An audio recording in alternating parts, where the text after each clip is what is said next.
The Buddha vehemently denies the general notion of self that many people hold to be true in Western societies. The Buddha's argument for no self is based on the conception of the five aggregates and seems to be valid.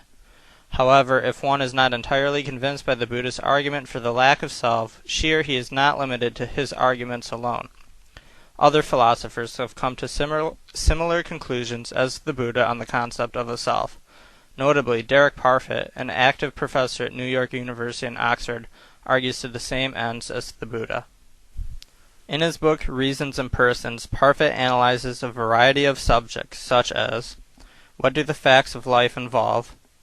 What makes me the same person throughout my life and a different person from you? What are important about these facts? The answers to the questions Parfit raises cover numerous philosophical fields, including theories about morality and rationality. Relative to Buddhism and the notion of a self, the answers also involve a theory of personal identity to which a section of the book is devoted. The Buddha's argument for no self stems from what he sees as being the implication of the five aggregates. The five aggregates are a dynamic cycle of four principles which are collectively termed consciousness.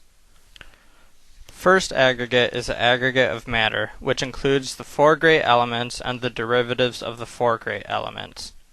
The second aggregate is the aggregate of sensations, which includes all the sensations we experience through the relationships between our central organs and the external world. The third aggregate is the aggregate of perceptions, which is exactly similar in organization to the aggregate of sensations insofar that there are corresponding perceptions for each of the six internal faculties or senses.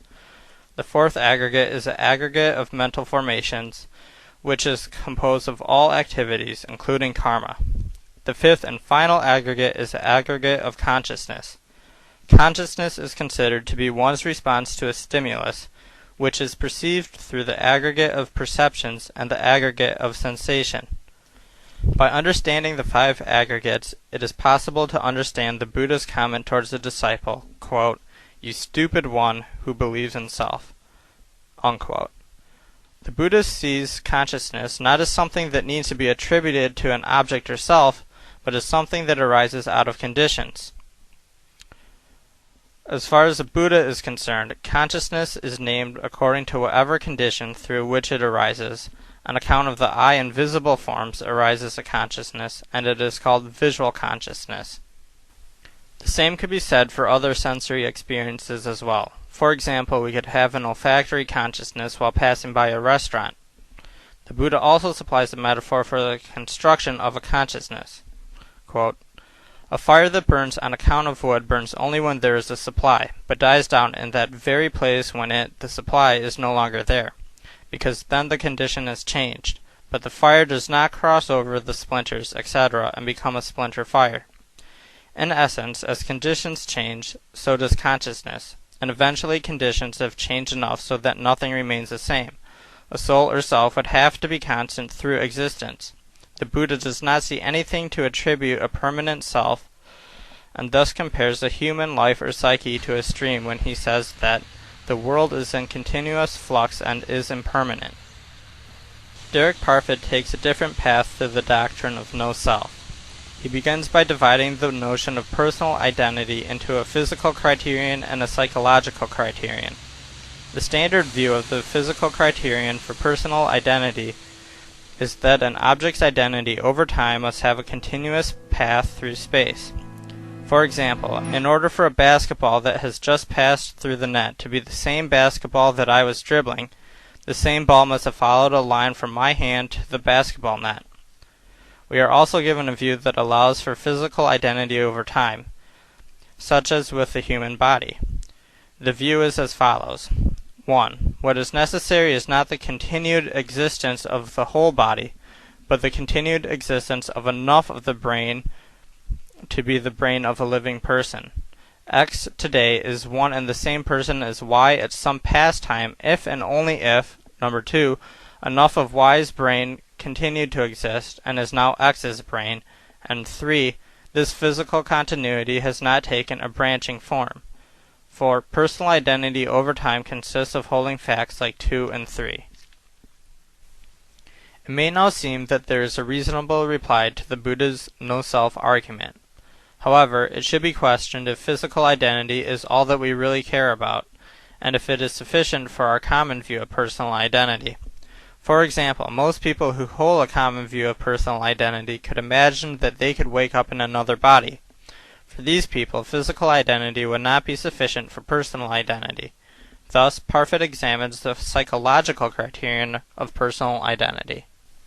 The psychological criterion is similar to the physical criterion in that it involves psychological continuity of sorts. The psychological continuity usually involves memory, because without memory we would not be aware of our own existence. Parfit considers two relationships involving continuity of memory. The first relationship is called psychological connectedness, and would be called samtana or santana by Buddhists. Psychological connectedness is the holding of particular direct psychological connections. Parfit cites problems with this view, mainly because a direct psychological connection means that we have to remember an experience. Because people often forget things from their formative years, the view of psychological connectedness would not allow for many people to have personal identity, and thus seems odd. A different relationship is called psychological continuity, which is the holding of overlapping chains of strong psychological connectedness. The psychological criterion is: there is psychological continuity if and only if there are overlapping chains of strong connectedness. X today is one and the same person as Y at some past time, if and only if X is psychologically continuous with Y. This continuity has the right kind of cause, and it has not taken a branching form. Personal identity over time just consists in holding of facts like 2 to 4. Psychological continuity allows for there to be identity over time in much the same way that the physical criterion allows for identity and accounts for the same problems of change. It may seem that we have an answer to the problem of life being like a river. However, after seeing Parfit's arguments against the soul, it becomes apparent that he and the Buddha hold very similar views. Parfit's first claim against the notion of a soul comes when he says that the subject of an experience is not a separately existing entity from the brain and body that experiences mental or physical events. The reason for holding this view is that even if there were souls, we could not know if they continued to exist from one moment to the next.